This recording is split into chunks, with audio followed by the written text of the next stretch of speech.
بسم اللہ الرحمن الرحیم۔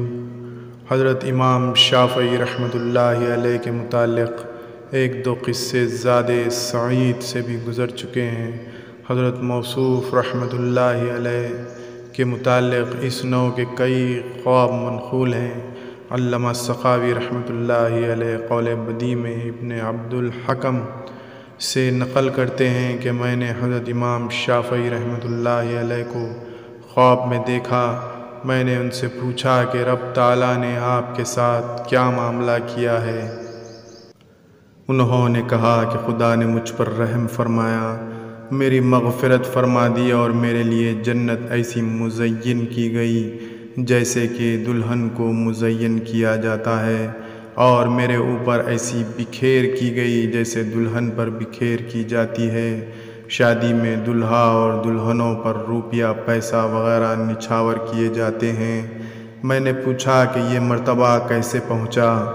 مجھ سے کسی کہنے والے نے یوں کہا کہ کتاب الرسالہ میں درود لکھا ہے، اس کی وجہ سے۔ میں نے پوچھا وہ درود کیا ہے؟ مجھ سے بتایا گیا کہ وہ درود یہ ہے: صلی اللہ علی محمد عدد ما ذکرہ الذاکرون وعدد ما غفل عن ذکرہ الغافلون۔ جب میں صبح کو اٹھا تو میں نے امام صاحب کی کتاب الرسالہ میں یہ درود اسی طرح پایا۔ نمیری رحمۃ اللہ علیہ نے امام مزنی رحمۃ اللہ علیہ کی روایت سے ان کے خواب کا قصہ اسی طرح نقل کیا ہے کہ میں نے حضرت امام شافعی رحمۃ اللہ علیہ کو خواب میں دیکھا۔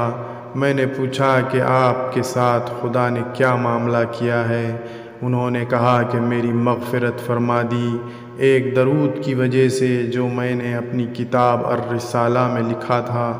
وہ یہ ہے: اللہم صلی علی سیدنا محمد کما ذکرہ الذاکرون وصلی علی سیدنا محمد کما غفل عن ذکرہ الغافلون۔ امام بیہقی نے ابو الحسن شافعی رحمۃ اللہ علیہ سے ان کا اپنا خواب نقل کیا ہے۔ وہ کہتے ہیں کہ میں نے حضور اقدس صلی اللہ علیہ وسلم کی خواب میں زیارت کی۔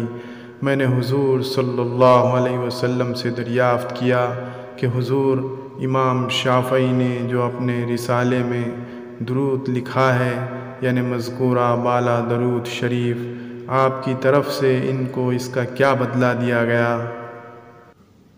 حضور اقدس صلی اللہ علیہ وسلم نے ارشاد فرمایا کہ میری طرف سے یہ بدلہ دیا گیا ہے کہ وہ حساب کے لیے نہیں روکے جائیں گے۔ ابن بنان اصبہانی رحمۃ اللہ علیہ کہتے ہیں کہ میں نے حضور اقدس صلی اللہ علیہ وسلم کی خواب میں زیارت کی۔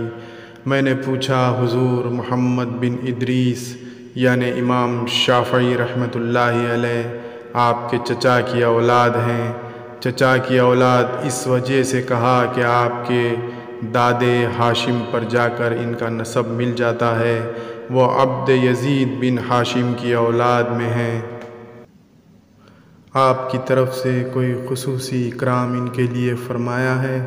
حضور صلی اللہ علیہ وسلم نے ارشاد فرمایا: ہاں، میں نے حق تعالی شانہ سے یہ دعا کی ہے کہ قیامت میں ان کا حساب نہ لیا جائے۔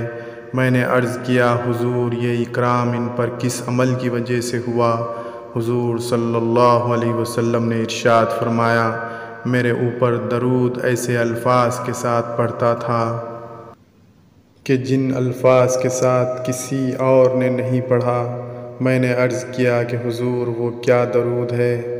حضور صلی اللہ علیہ وسلم نے ارشاد فرمایا: اللہم صلی علی سیدنا محمد کما ذکرہ الذاکرون وصلی اللہ علی سیدنا محمد کما غفل عن ذکرہ الغافلون۔ قول بدیع۔ اسی طرح کی مزید معلوماتی ویڈیوز دیکھنے کے لیے میرے چینل راہ اسلام کو سبسکرائب کریں اور ویڈیوز کو آگے شیئر کریں۔ اللہ حافظ۔